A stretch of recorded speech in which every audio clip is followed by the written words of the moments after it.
ceci est un message important. Avant tout, n'oublie pas de t'abonner à ma chaîne YouTube pour ne rater aucune de mes prochaines vidéos passionnantes. C'est gratuit et ça ne prend que quelques secondes.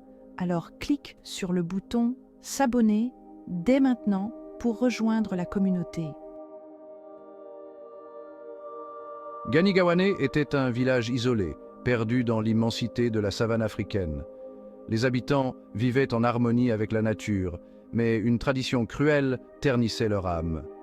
Les orphelins, considérés comme des mauvais présages, étaient abandonnés à leur sort. Laissés seuls, livrés aux dangers de la brousse, ils étaient condamnés à une mort certaine. Un voile de tristesse recouvrait Ganigawane.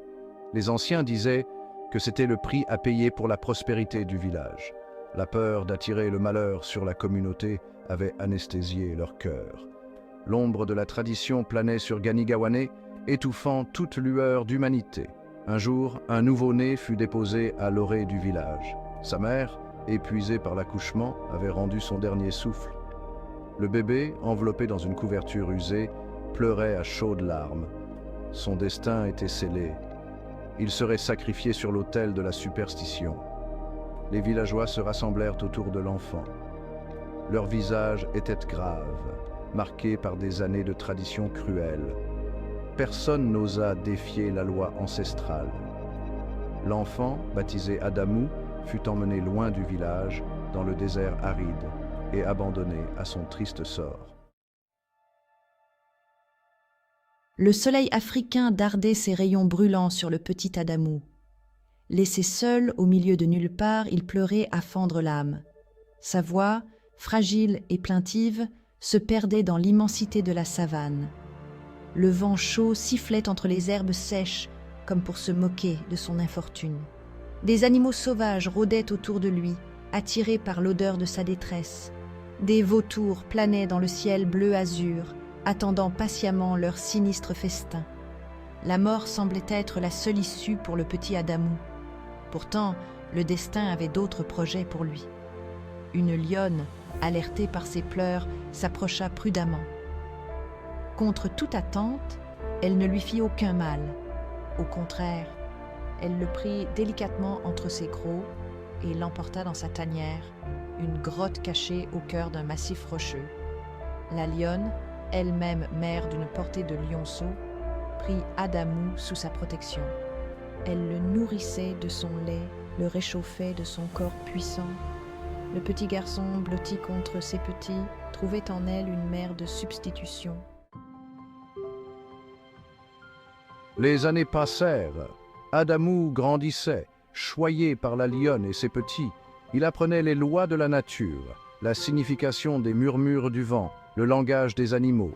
La grotte était devenue son refuge, la savane son terrain de jeu. Il observait les animaux chasser, se défendre, survivre. Il apprit à se nourrir de fruits sauvages, à trouver de l'eau dans les endroits les plus improbables. La nature, d'abord menaçante, était devenue sa protectrice. Malgré la dureté de son existence, Adamou n'avait pas oublié son passé. Il se souvenait des pleurs de sa mère, de l'abandon brutal de son village. La colère et la tristesse grandissaient en lui, nourrissant un désir de vengeance. Un jour, alors qu'il explorait les environs de la grotte, il tomba sur un groupe de chasseurs. Ils venaient de Ganigawane. Caché derrière un buisson épineux, il les écoutait parler de son village, de ses habitants, de ses traditions. C'est ainsi qu'il apprit la terrible vérité. Il était un enfant sacrifié, un fardeau dont le village voulait se débarrasser. La révélation de son passé fut un choc pour Adamou. La colère, longtemps contenue, se transforma en une rage incontrôlable. Il hurla sa douleur et sa fureur aux quatre coins de la savane. Les animaux, effrayés par sa violence, s'enfuirent en hurlant. Adamou décida de se venger. Il utiliserait sa connaissance de la nature, son lien avec les animaux pour punir ceux qui l'avaient abandonné. Il appela les esprits de la savane, des ancêtres oubliés, et leur demanda de déchaîner leur colère sur Ganigawane. Les esprits, sensibles à sa douleur, répondirent à son appel. Une série de malheurs s'abattit sur le village. Les récoltes furent ravagées par des nuées de sauterelles. Les puits s'asséchèrent. Le bétail mourut de maladies inconnues. La peur s'empara de Gani-Gawane. Les anciens, incapables d'expliquer ces calamités, comprirent que la malédiction des orphelins les avait rattrapés. Les villageois vivaient désormais dans la terreur. Leur prospérité d'antan avait disparu, laissant place à la famine et à la maladie. Les enfants pleuraient de faim. Les anciens imploraient le pardon des dieux. Gani-Gawane était devenu un village maudit. Les anciens se réunirent pour trouver une solution. Ils sacrifièrent des animaux, organisèrent des cérémonies, mais rien n'y fit. La malédiction pesait sur eux comme un poids mort. Nous avons commis une grave erreur. Nous avons oublié les lois de l'amour et de la compassion. Nous avons abandonné nos enfants et la nature nous punit. Les villageois comprirent la signification de ces paroles. Le remords et la culpabilité les rongeaient. Ils réalisèrent que la seule façon de lever la malédiction était de retrouver Adamou et d'implorer son pardon. Une expédition fut organisée pour retrouver Adamou.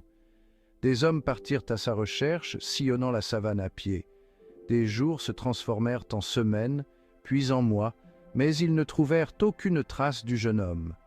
Un jour, un jeune berger, nommé Moussa, connu pour son courage et son amour des animaux, décida de partir à son tour.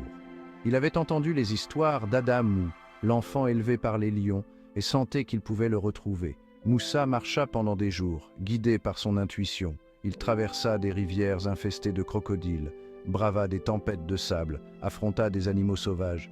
Sa détermination ne faiblissait pas. Finalement épuisé mais résolu, Moussa arriva au pied du massif rocheux où vivait Adamou. Il sentit une présence, une énergie particulière qui émanait de la montagne. Il savait qu'il était proche du but.